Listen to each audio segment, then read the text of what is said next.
She said that his attacks against her during the primary caused lasting damage and paved the way for Donald Trump's crooked Hillary campaign. Clinton, in a book that will be released September 12 entitled What Happened, said Sanders had to resort to innuendo and impugning my character because the two Democrats agreed on so much. The excerpts represent a small number of the roughly 500-page book in which Clinton reflects on her stunning loss to Donald Trump in 2016. The few pages on Sanders are also remarkably candid for a candidate who was more known for being careful than blunt, especially when it came to the Vermont senator. A Clinton spokesman declined to comment on the published excerpts. Some of his supporters, the so-called Bernie brothers, took to harassing my supporters online. It got ugly and more than a little sexist, she wrote. When I finally challenged Bernie during a debate to name a single time I changed a position or a vote because of a financial contribution, he couldn't come up with anything, Clinton wrote. Nonetheless, his attacks caused lasting damage, making it harder to unify progressives in the general election and paving the way for Trump's crooked Hillary campaign.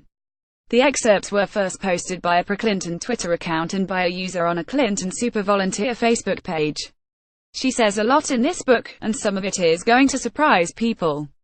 People should buy it, read it, and consider what she constructively lays out. It's a great read, a Clinton aide said, asking not be named because they were not authorized to discuss the book. Clinton's decision to step back into the spotlight with a book will likely be met with wide praise from many in the Democratic Party, including some of the millions of Democrats who backed her over Trump. But it also could tear at wounds that are still open between the wing of the party Sanders animated and those who backed Clinton. While Clinton remains a powerful force among Democrats and will be in the coming elections, there are some who have publicly said they would rather the party move on from the 2016 election. Additionally, Clinton's public critique of Sanders has her attacking a politician who has stoked speculation that he could run for president against in 2020. I am not taking it off the table, Sanders said in July. In her forthcoming book, Clinton noted that the Vermont Independent isn't a Democrat. That's not a smear, that's what he says, she wrote. He didn't get into the race to make sure a Democrat won the White House, he got in to disrupt the Democratic Party. After outlining how she disagrees with Sanders' view of the Democratic Party, Clinton concludes, I am proud to be a Democrat and I wish Bernie were, too.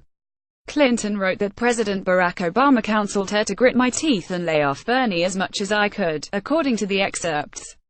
That strategy, Clinton wrote, made her feel she was in a straitjacket.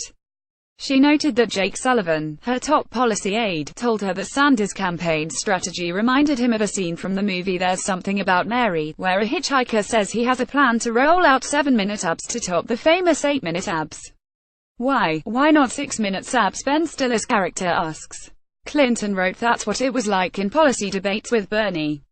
We would promise a bold infrastructure investment plan or an ambitious new apprenticeship program for young people, and then Bernie would announce basically the same thing, but bigger. On issue after issue, it was like he kept promising 4-minute abs, or even no minutes abs.